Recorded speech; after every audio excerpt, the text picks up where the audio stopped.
زه د یو پښتنه کوم څنګه به یو خبر ته خلکو سره شریک کې چې تا او ستا ټیم په 2 کاله کار کړی دی او اوس نتیجه راوړې ده.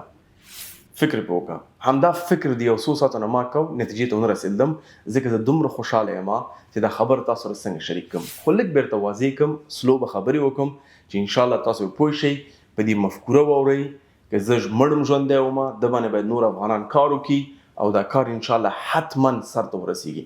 ما په 2 کاله کار کړی دی او مطمئن یم د نور کار هم په کار دی تر څو پورې چې یو نتیجه مثبت راوړي. الحمدلله د 2 نظامو سره په خبرو، مختلف وزیرانو سره په ناستو، والیانو سره، مشران سره په ناستو، نن زه یو نتیجې ته رسېدلی یم چې هغه هم ډېر زیات مننه کوم د اسلامي امارات نه چې دا اجازه یې موږ ته راکړې ده، د امکانات یې برابر کړي دي، دا باور یې په موږ کړی دی.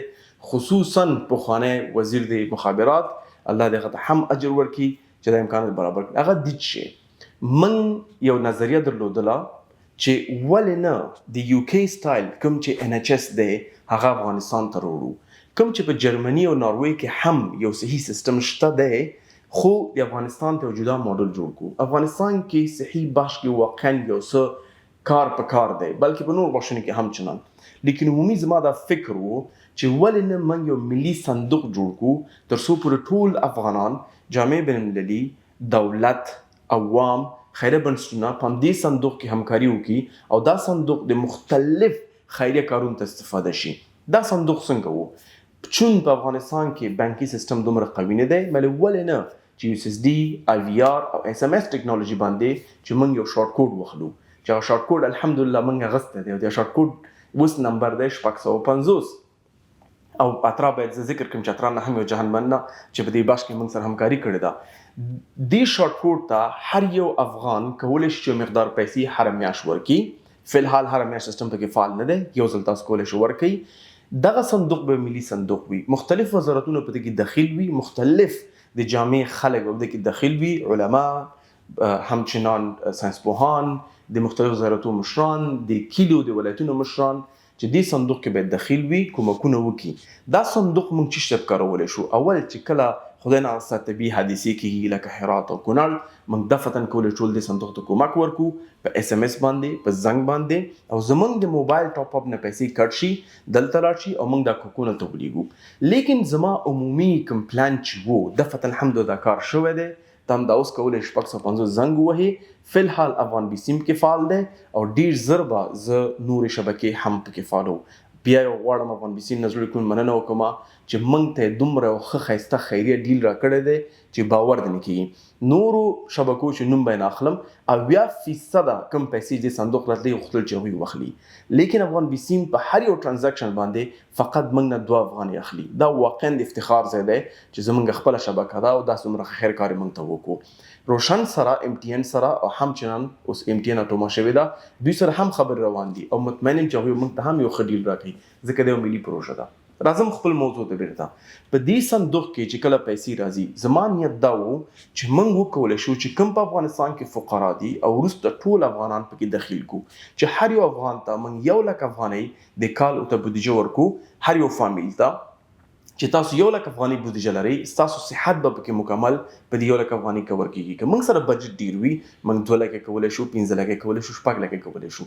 نو هر فامیل 1 لک افغانۍ د کال بودیجه لري چې په خپل صحت باندې مصرف کړي. که هغه مصرف نه کړل، هغه 2م کال ته ځي، هغه 2 لک افغانۍ هغوی ته کېږي، 3م کال ته 3 لکه، 4 لکه، او همداسې ټول فامیل په دې کې دخیل دی. موږ په افغانستان کې تقریبا 10 میلیون هغه فامیلونه لرو چې دفتن چې کله دوی مریضان کېږي صحت ته ضرورت دی.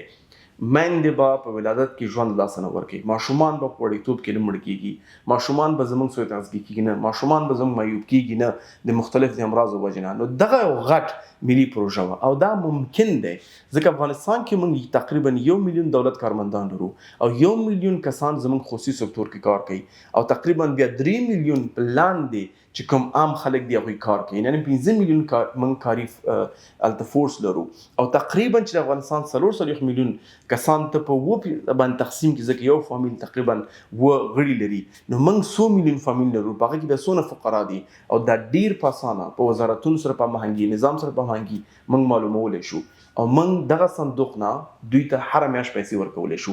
دا وروستنی پلان دی کوم چې زه ژوندی وم پې کار کوم. که الله ما نه دا روح واغستو نو زما واقعا د عاجزانه تقاضا مې دا ده چې په دې سیستم کار وکوئ. دا به د افغانستان ډېر غټ مشکل په صحت بخش کې او موږ کولی دې صندوق نه تعلیم ته هم پیسې وباسو. موږ دې صندوق ته ټکنالوژي ته هم پیسې ویستی شي تر څو د افغانستان په داخلي منابع ولري، افغانستان په داخل کې امکانات ولري تر څو به خپل خلک سپورټ کړي. بدون د شک د کې نور ایډیا هم راتلی شي چې یو صندوق د خیریه وي او یو صندوق یو شرکت ملي وي چې خلک پکې انویسټمنټ وکړي، هغه په کار واچي، پل پلچک ایرپورټ ریل پټلۍ به جوړې کړي او بیرته افغانانو چې په دې شرکت کې چې کوم ملي سرمایه‌ګذاري شرکت دی پیسې ورکړي هغوی ته بیرته ریټرن راشي. زه نه غواړم دا ایډیا ډېر خلک پې دلته اوس کنفیوز کړم، لیکن لنډ درته ووایم چې دا یو ملي صندوق دی چې هر افغان پکې برخه اخیستی شي. زما نظریه دا وه چې دا باید هره میاشت څوک ځان ثبتوي، هره میاشت پیسې ترې کټ شي او اټومیټک دې صندوق ته راشي. لیکن متاسفانه اترا دا فیصله کړې ده چې دا کار باید څوک هم ونه کړي، ځکه بعضې خلک په دې نه پوهېدل چې ځان سبسکرایب کوي هغوی نه هره میاشت پیسې کټ کېدلې. د هغوی د حفاظت دپاره دوی دا فیصله کړې. لیکن زه غواړم چې اترا سره هم چند وزیر صاحب د مخابرات همداسې نور وسبان سره کښېنم او په دې موضوع باندې هغوی پوه کړم تشریح کړم ته چې دا د نورو سبسکرپشن په شان دی نه دی بلکې دا یو ملي پروژه ده او په دې کې به ټول افغانان دخیل وي، ټول افغانان برخه واخلي. موږ تقریبا 15 میلیون چې کاري قدرت لرو، هره میاشت موږ 200 افغانۍ ورکو. نو فکر وکړه چې دا 100 میلیارد افغانۍ د کال کېږي.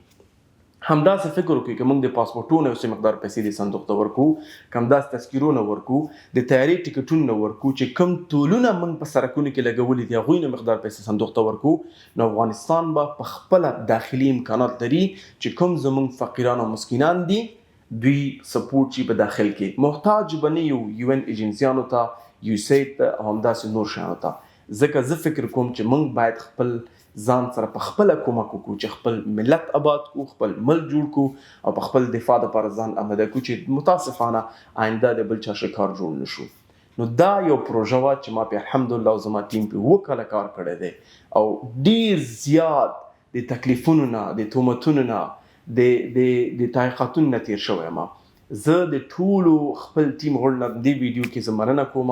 الله دوی ته اجر ورکړي. دې حده پورې حوصله کړې ده، کار یې په ده باندې کړی دی او هر یو کس نه چې په دې بش کې یو ګوته هم چې کړې ده د ستاسو اجر به الله سره وي او مطمئن یم چې ته به د اجر په ورځ د محشر کې ګوري. آخري پیغام مې دا دی، دا یو واقعا ښه پروژه ده. زه نه غواړم چې دا پروژه شاته لاړه شي. دا مهم نه دی چې قمر جوړه کړې ده، ټول نه مهم دا ده چې دا نظریه باید تطبیق شي. موږ باید یو ملي صندوق ولرو چې زموږ فقرا سره کومک وشي. موږ باید یو تجارتي یو سرمایه‌ګذاري شرکت ملي ولرو چې خلک سرمایه‌ګذاري وکړي او دا شرکت لاړ شي سړک، پلچک، ایرپورټ، ریل پټلۍ جوړې کړي او چا چې کوم افغان سرمایه‌ګذاري خو یو افغانۍ د 10 افغانۍ ده هغوی ته بیرته فایده ورکړي. نو د دواړه ایډیا دپاره ټول نه اول کې د افغانستان د ملت د اولس کومک ضرورت دی چې دوی خپل دا سپورټ کړي او دا ایډیا هم مخکې یوسي. او دویم بدون د شک زموږ نظام ضرورت دی چې کوم چې ډېر مخلصانه یې موږ سره په دې بخش کې همکاري کړې ده. موږ ته لبیک ویلی دی، فیسونه یې موږ ته معاف کړي دي، دروازې یې موږ ته خلاص کړي دي، باور یې په موږ باندې کړی دی. نو زه هم د زړه کوم دوی نه هم مننه کوم. الله تاسو ټول ته اجر درکړي. بدون د شک چا څه کړي دي جواب به بدله به او نتیجه به په ورځ د محشر الله سبحانه وتعالی نه ګوري انشاءالله. ځکه دا پاک نیت باندې شوی دی، مطمئن دا مخکې ځي. چې خلاصه یې کوم زه به د باندې نورې خبرې هم کوم، لیکن فی الحال که افغان بیسیم سیم کارت ته لري، ستا خواښې لري، که ستا خسر لري، که ستا ورور لري، راویخله تېنه 650 ډایل کا او څه مقدار چې د وس کېږي سبسکرپشن نه دی، یو ځل تانه پیسې ځي، هغه پیسې ورکه او موږ به افغانستان په آبادي کې مصرفو او هره میاشت بیرته تا راپور درکوو چې ستا پیسې موږ کوم ځای کې مصرف کړي دي. نو الحمدلله چې د شاته دا زما د ژوند یو ارمان و چې دا خبره وکړی شم زه چې دا کار موږ کړی دی او دا ارمان مې الحمدلله پوره شو. ډېر ناچیز نور ارمانونه پاتې دي، هغه به انشاءالله پوره شي. که هغه نه بعد که زه دنیا نه ځم نو فکر کوم چې خوشحاله کس به لاړ شم.